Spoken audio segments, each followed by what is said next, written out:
Bonjour tout le monde, je me présente Alec Bousquet. Aujourd'hui, je vais vous présenter une technique de relaxation très connue partout dans le monde. Peut-être que vous la connaissez déjà. Elle se nomme la technique de relaxation progressive de Jacobson.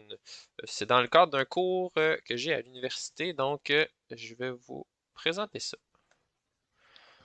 Donc, la technique, comme le nom l'indique, a été mise sur pied en 1928 par le médecin américain Edmund Jacobson, qu'on voit sur l'image en haut à droite. En fait, lui, ce qu'il prétend, c'est que les muscles influencent les émotions, mais à l'inverse, les émotions influencent aussi la tension qu'il peut avoir dans les muscles.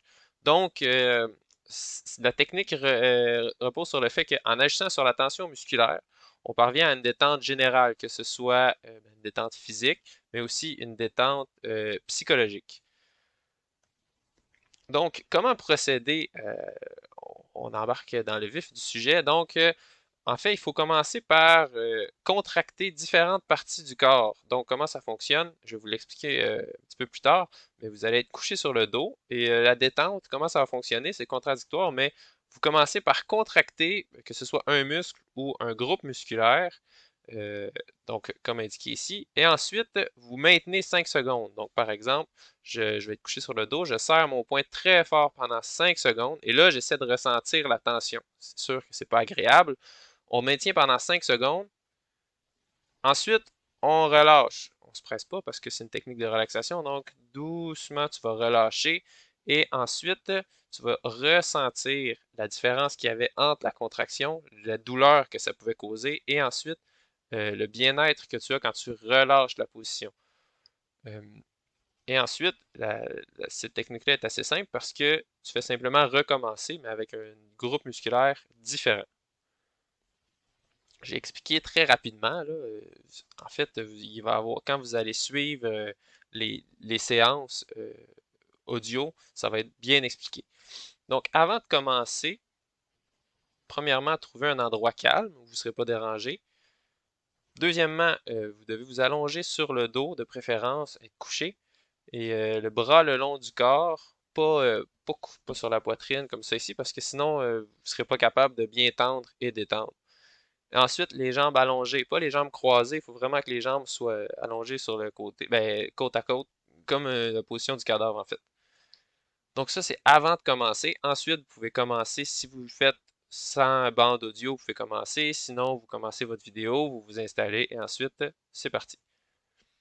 Après la relaxation, c'est important de ne pas se précipiter. C'est pas quand j'ai terminé, je me lève super vite, je prends mon temps. Donc, comme c'est au point 2, se lever doucement et apprécier le sentiment de bien-être. Normalement, si vous avez bien fait votre séance de relaxation, vous devriez sentir une grosse différence entre quand vous êtes couché au début et ensuite quand vous vous relevez, vous devriez être beaucoup plus détendu. Il devrait y avoir moins d'émotions fortes dans votre tête et vos muscles devraient être beaucoup plus détendus.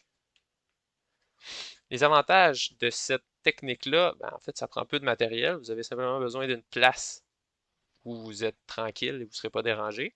C'est assez simple. C'est une contraction musculaire. Tu maintiens, tu relâches et ensuite tu passes à un nouveau groupe musculaire. Et ça donne aussi accès à la relaxation différentielle. Qu'est-ce que c'est la relaxation différentielle? En fait, c'est que sans faire une séance au complet, tu exécutes un cycle de relaxation pour un groupe musculaire en particulier. Exemple, au travail, tu te rends compte que tu as souvent les épaules qui sont tendues, qui sont montées comme ça. Tu peux simplement t'installer, contracter les épaules, maintenir 5 secondes et relâcher.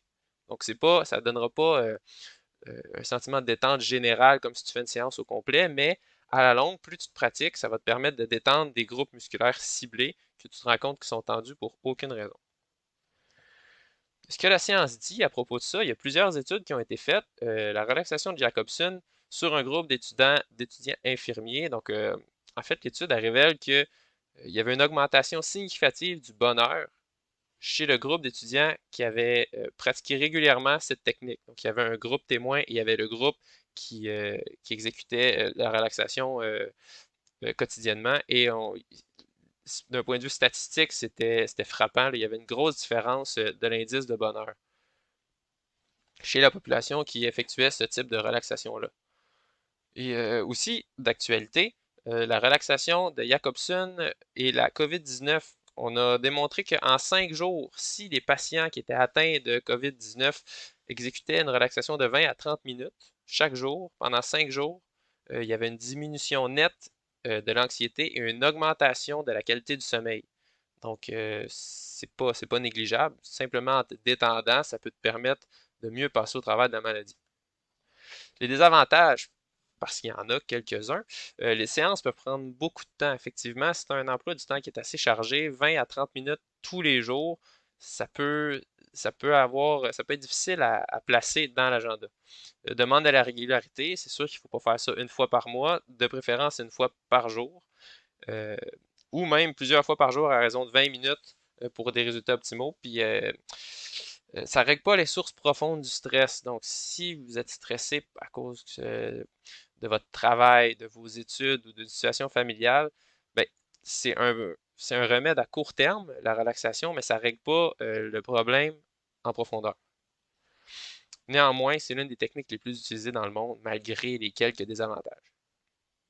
Il y a plusieurs ressources intéressantes que vous pouvez voir sur le site juste ici. Il y a une technique de Jacobson qui est utilisée pour aider les performances en apnée sous-marine dans l'eau. Des séances audio guidées, donc si vous allez sur le site. Et pour approfondir vos connaissances, il y a plein d'adresses Internet que vous pouvez aller voir qui sont super intéressantes. Donc voici les sources que j'ai utilisées pour réaliser mon travail. Et merci de votre écoute, bonne détente. Et pour commencer une séance de relaxation progressive, vous pouvez aller voir, cliquer sur le lien que je vais avoir mis dans la description et vous avez simplement à vous installer et à suivre les étapes que je vous ai dit plus tôt. Merci tout le monde.